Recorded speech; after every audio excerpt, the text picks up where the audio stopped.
नमस्कार. प्राध्यापक डॉक्टर सुरेश मेणे लिखित मनाचे श्लोक अध्यात्माची पाऊलवाट या पुस्तकाचे क्रमशः वाचन. आजचा भाग. गुरु पाहता पाहता लक्ष कोटी, बहुसाल मंत्रावळी शक्ती मोठी.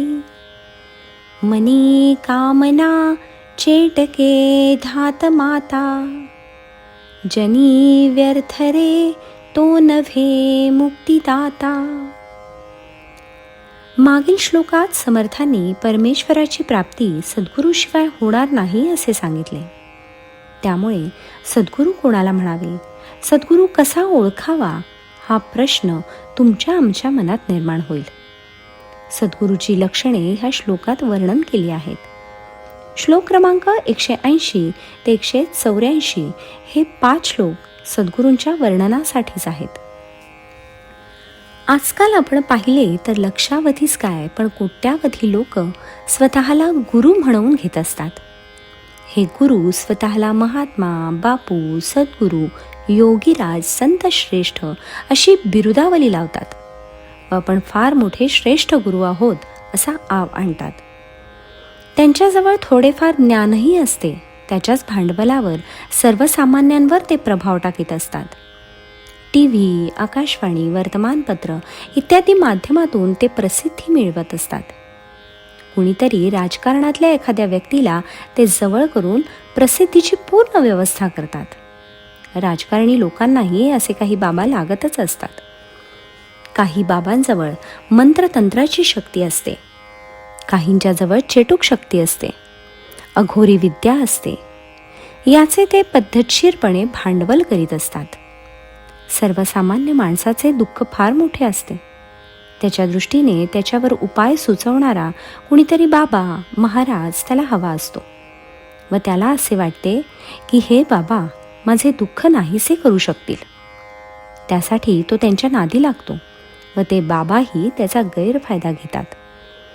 एक प्रकारे हा देण्या घेण्याचा व्यवहार असतो. मी तुम्हास दक्षिणा देतो, तुम्ही मला सुख द्या व माझे दुःख नाहीसे करा, असा सरळ सरळ मामला असतो. आपण एक गोष्ट लक्षात घेतली पाहिजे. जेथे देण्या घेण्याचा मामला असतो तेथे गुरु शिष्यांचं नातं कधीच निर्माण होणार नसतं. कारण गुरु होण्याची पहिली पायरीच मुळी ही आहे की गुरुने सर्व विषय वासनांपासून मुक्ती मिळवली पाहिजे. त्याशिवाय त्याचे मन निर्मळ होणारच कसे? व ज्याचे मन निर्मळ नाही तो भगवंताचा विचार कसा करू शकेल व भगवंत त्याला जवळ कसा करेल? ज्याने परमतत्व जाणले तो भक्त आणि भगवंत वेगळे असे राहतच नाही.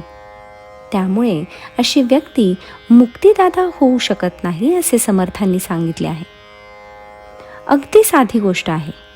समजा जो अस्वच्छ आहे तो स्वच्छतेचे धडे कसे काय देऊ शकेल?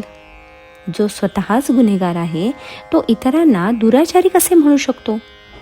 तेव्हा जे पापवासनेने बरबटलेले आहेत ते दुसऱ्याला मुक्तीचा मार्ग कसा काय दाखवणार? म्हणून समर्थ म्हणतात की अशी माणसं व्यर्थ आहेत व ते मुक्तिदाता नव्हेत. यांच्यावर विश्वास ठेवू नका. जे स्वतःची प्रसिद्धी करीत फिरतात ते सद्गुरू नसतातच. ते ढोंगी असतात व केवळ आपला स्वार्थ साधणारे संधी साधू असतात. यांच्या नादी लागल्यास आपले काहीही कल्याण होणार नाही असे समर्थ आपल्याला बजावित आहेत.